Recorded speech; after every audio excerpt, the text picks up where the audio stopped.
Hi అండి. ఇది నీట్గా కడగాలి, అంత ఇసుక ఉంటుంది సన్న పుసుకి. ఆకుకూర కిందికంతా తీసుకొస్తుందండి. బాగా కడగాలి దీన్ని.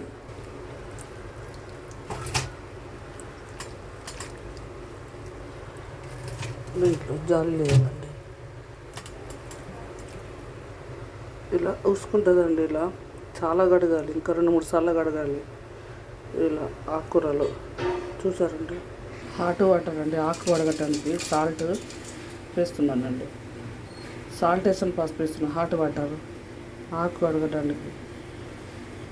హాట్ వాటర్ అండి, గరం చేసాను.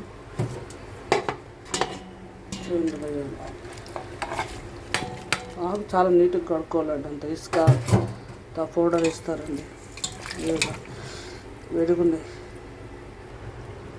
ఇలా కొంచెం గోరెచ్చమైన వాటర్ చాలా కడగాలండి. పౌడర్ వేస్తారు, ఇంత గలీజ్ ఎక్కడికి వెళ్ళి వేస్తారు. ఇంత పసుపు, సాల్ట్, హాట్ వాటర్, వేడి నీళ్ళు. ఇది బాగుందండి. ఈ జాలీలో ఇలా జాలీలో వేసేయాలండి. ఇలా కట్టుకోవాలి.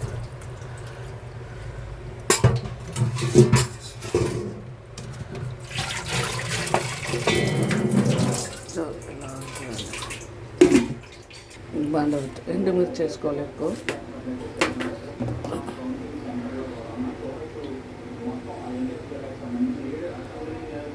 ఆకుకూరలు ఎక్కువ పడుతుందండి.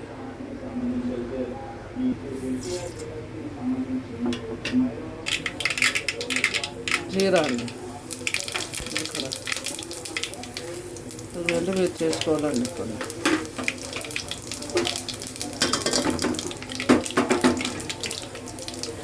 ఇదిగోండి పచ్చిమిర్చి, ఉల్లిపాయ, కరివేపాకు, సాల్ట్ అండి.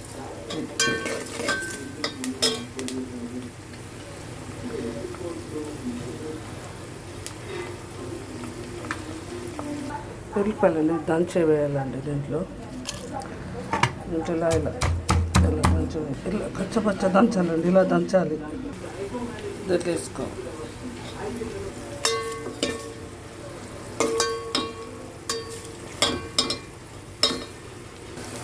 దీంట్లో కారం వద్దండి. ఈ మిర్చి రెడ్ది గ్రైంది చాలా వేసాలండి. కారం వేయద్దు.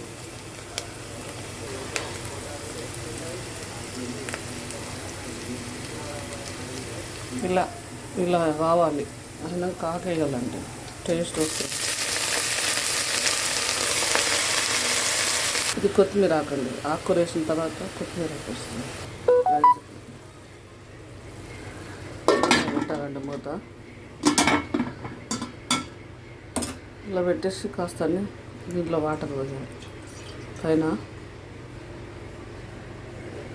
ఇలా కాస్త వాటర్ పోస్తే అదే మగ్గుతుందండి. నీళ్ళు ఇట్లా వేడైనాయండి. నీళ్ళు దాంట్లో వాటర్ వచ్చినాయి. ఆకులు వేస్తే కాస్త వేసుకోవాలి, మాడితే, లేకపోతే లేదండి. ఇలా దగ్గరకు వస్తే ఈ వాటర్ వేయాలి. దగ్గర కొడుకుతుంది కదా, ఇవే కొన్ని వేడి కదా, ఇవే కొన్ని వేసుకోవాలి. కొన్ని వేసి మంచిగా ఉడకబెట్టుకోవాలి.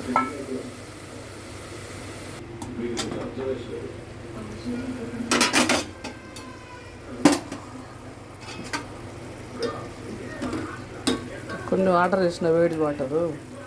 స్టవ్ మీద పెడితే సిమ్లో చిన్నగా పెట్టానండి. కొంచెం ఇలా చేస్తే నీళ్ళు పోతాయి. మెత్త ఉడకాలి, లేకపోతే బాగా అయిందండి. కర్రీ అయింది,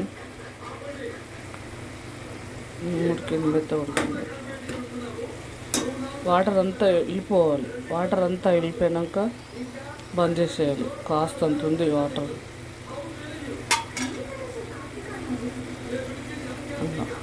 చాలా టేస్ట్ ఉంటుందండి. ఇలా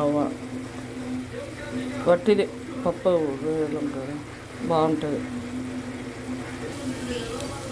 ఇలా వాటర్ మొత్తం అయిపోయింది చూడండి.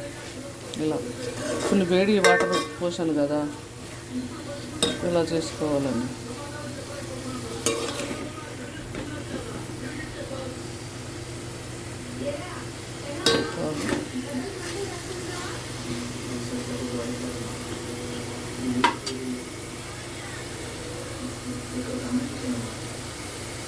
అయిందండి, ఉడికింది, మొత్తం మంచిగా ఉడికింది.